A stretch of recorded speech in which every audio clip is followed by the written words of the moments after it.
Hacia fines de 1799, en la zona de los Pirineos franceses, en Aveyron, unos cazadores se topan con un muchachito, aparentemente de unos 10 o 11 años, en un estado, llamémosle, de abandono, sucio, mal vestido, semidesnudo.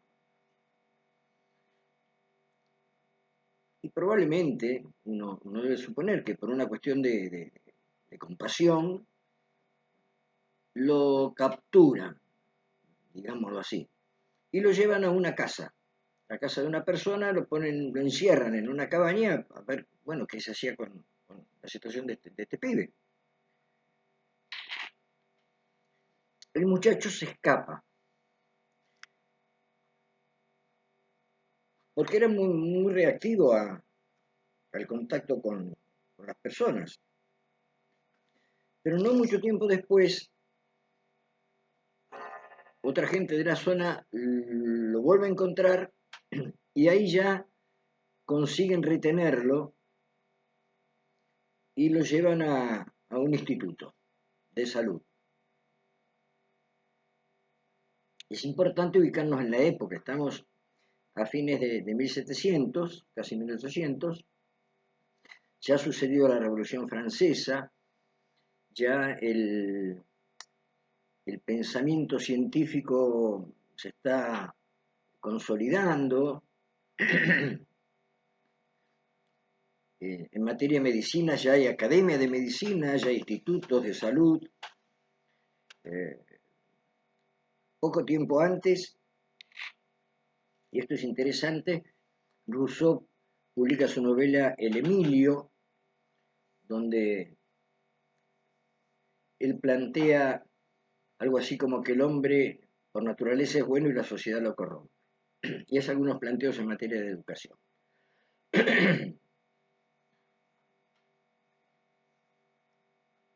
Este chico eh, es abordado en una institución de salud y su director al poco tiempo llega a la conclusión de que se trata de un deficiente mental. Para el lenguaje de la época, un idiota. Esto es antes de que este término adquiriera la connotación que tiene en la actualidad, ¿no? Era una forma de nombrar las deficiencias mentales, las idiosias. Y descarta toda posibilidad de tratamiento, de recuperación, de educación. Sin embargo, hay un joven médico ahí que asiste, que conoce la situación, Jean Itard, que se interesa por la situación de este muchachito y consigue que le asignen a él la responsabilidad, la tutoría, para trabajar con este chico. Y a su vez recibir, digamos, el respaldo económico del gobierno de Francia. Itard trabaja en la parte, digamos, buscando métodos de comunicación, sistemas de aprendizaje, y según parece estaba asistido por una mujer. Yo realmente no, sinceramente no sé muy bien cuál era la calificación de esta persona, este, Madame Göring, pero hasta donde yo conozco, ella se ocupaba más bien de las tareas básicas, cotidianas, de la higiene, de la alimentación, del cuidado de este chico. En tanto, Itard de la parte técnica, la parte profesional. Al cabo de unos 5 o 6 años, Itard concluye que no puede avanzar más, el gobierno de Francia le retira el respaldo económico y se da por concluida esta etapa. ¿Qué pasa con este? Ah, una cosa interesante. Itarra le pone de nombre Víctor. Víctor, como sabemos, quiere decir vencedor, el que ha vencido. Ese es el sentido del nombre, ¿no?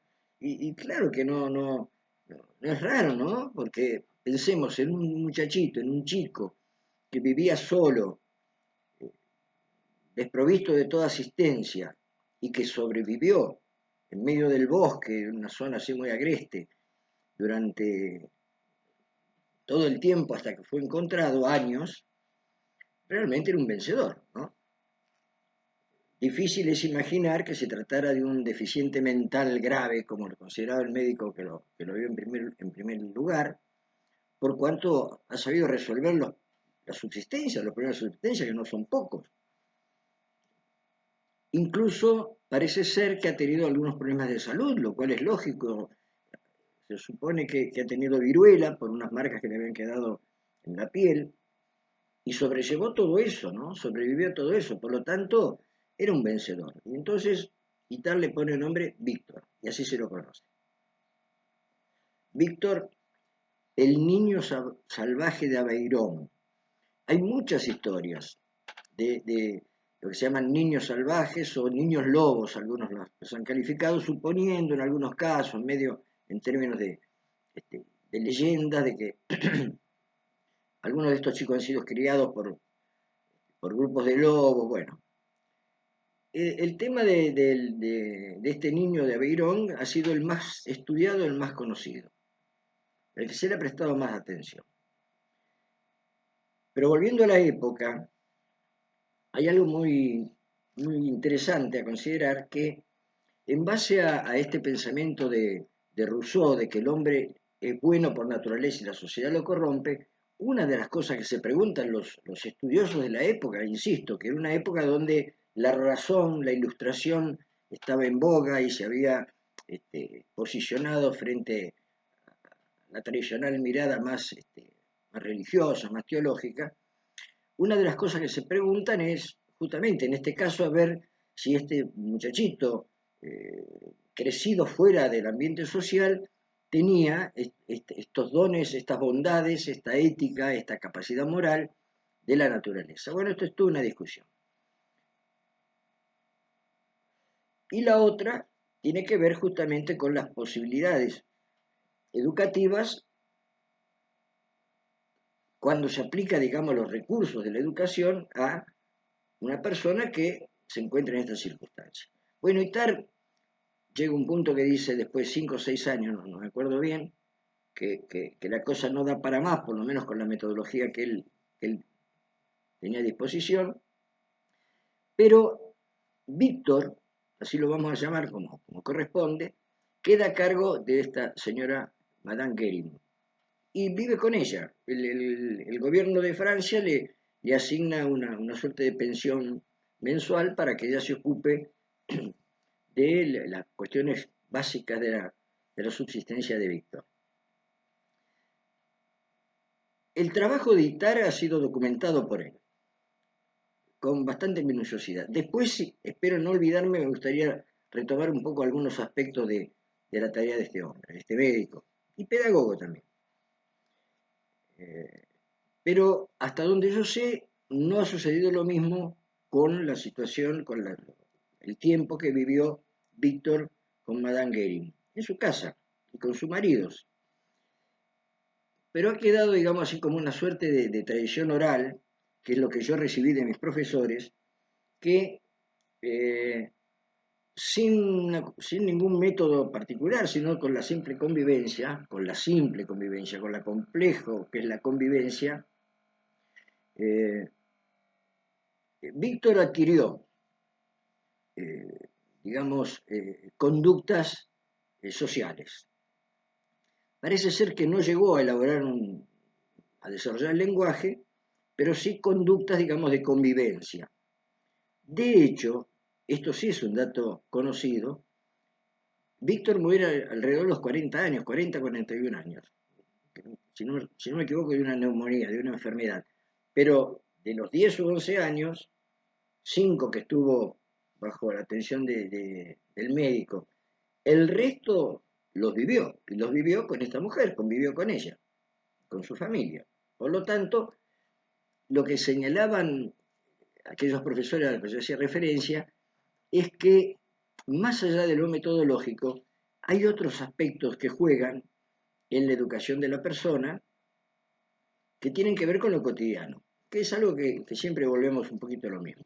Pero acá lo que me interesa a mí señalar es el tema del diagnóstico, la importancia del diagnóstico, pero también los límites del diagnóstico.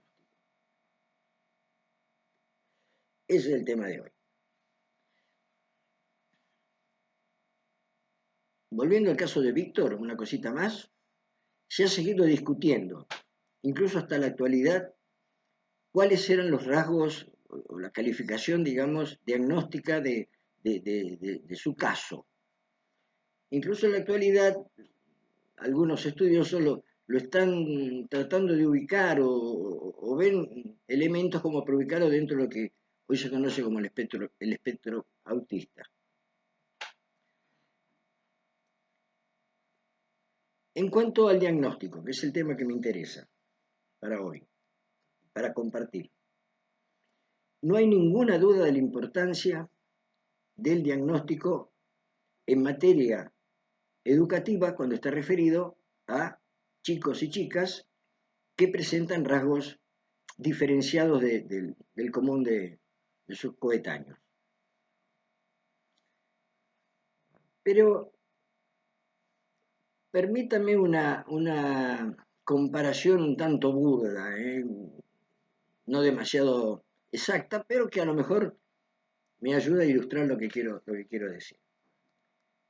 Digamos, una persona es argentina, o ya que estamos en Francia, una persona es francesa. Esto es una especificación, pero al mismo tiempo es una generalización, porque no hay dos argentinos iguales, aun cuando compartan su condición de argentinos. No hay dos franceses iguales, aun cuando compartan la especificidad de ser franceses. Por lo tanto, hay que entender, creo yo, que todo diagnóstico implica una especificación, pero también, complementariamente, y aunque parezca paradójico y contradictorio, yo creo que no lo es, una generalización. Por lo tanto, siendo imprescindible el diagnóstico diferencial, elaborado, trabajado, construido, con las miradas convergentes de distintas disciplinas que miran a esa persona,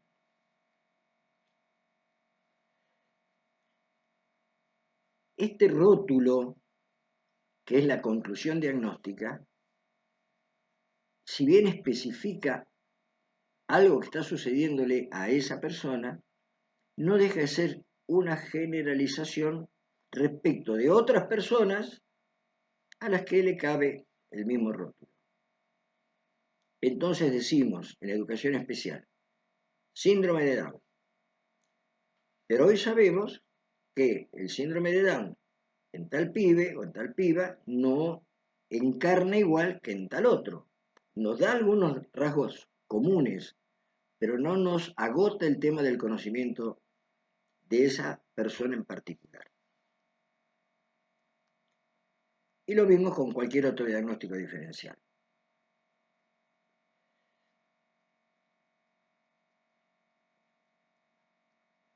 ¿Con qué se complementa esto?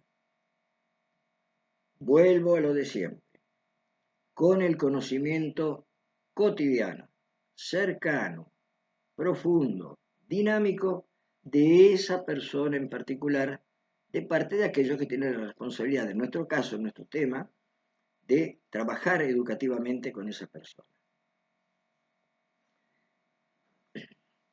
Hoy se habla de los famosos, de las celebridades, que son, en muchos casos, bueno, una persona que ha desarrollado una gran voluptuosidad física o que tiene la virtud, como ningún otro, de meter la pelotita entre 7 metros y pico y 2 metros y pico de alto, o que hace tal o cual cosa, que se dedicó a juntar plata y juntó mucha plata, y son celebridades. son personas famosas.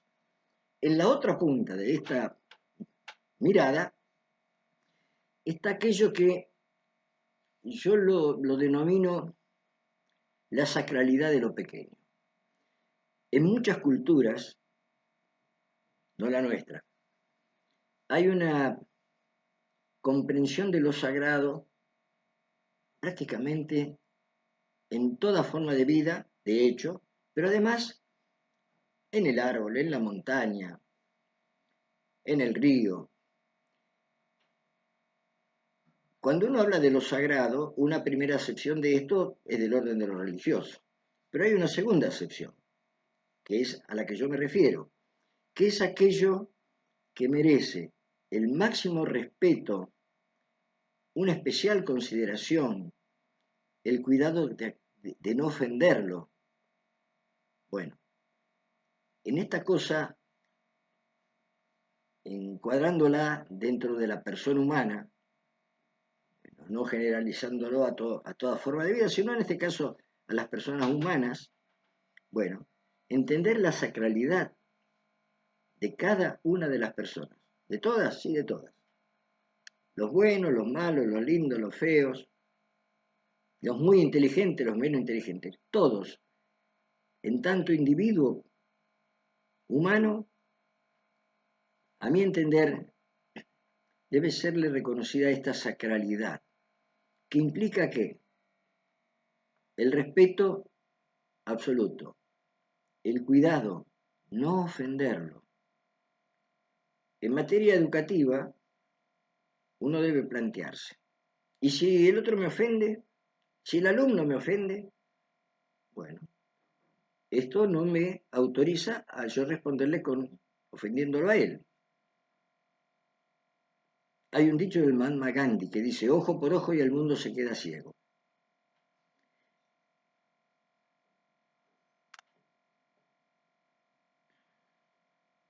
Por lo tanto, más una vez alcanzado aquel diagnóstico diferencial que nos dice muchas cosas respecto de cada uno de esos chicos en particular, nos queda toda la otra actividad, toda la otra tarea, toda la otra responsabilidad de,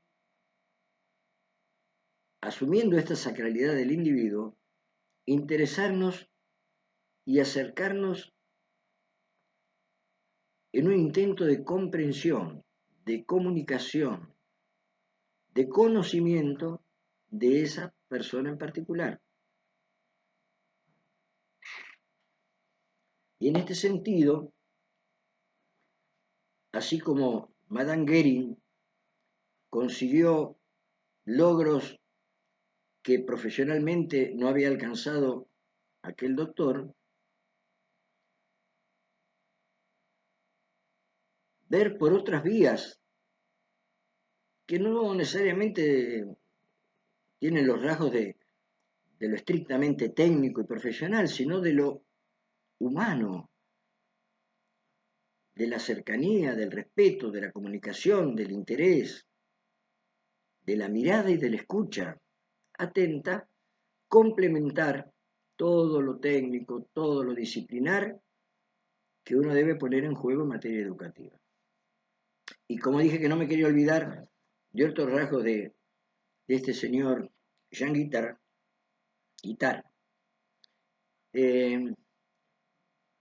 Este hombre, luego de su trabajo con Víctor, se dedicó muy especialmente a lo que hoy conocemos como educación especial.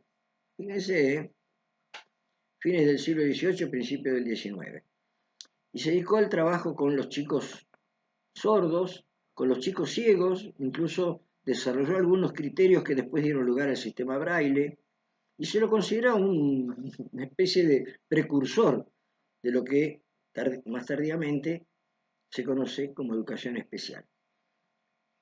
Y algo que a mí me interesó mucho en sus propuestas es que él justamente señala esto que estamos tratando de plantear hoy, que es la importancia del enfoque individualizado con cada destinatario de la propuesta educativa. Fíjense, tanto tiempo después volvemos a hablar de lo mismo, pero ya él lo advertía. Al haber trabajado con tantos chicos, con tantos jóvenes, chicas, advierte esto, a eso que yo llamo la sacralidad de lo pequeño, del individuo, de cada uno de ellos. Esto no debe ser olvidado. Todos y cada uno. Diagnóstico, pero mucho más. Sacralidad de lo pequeño. Un abrazo. Chao.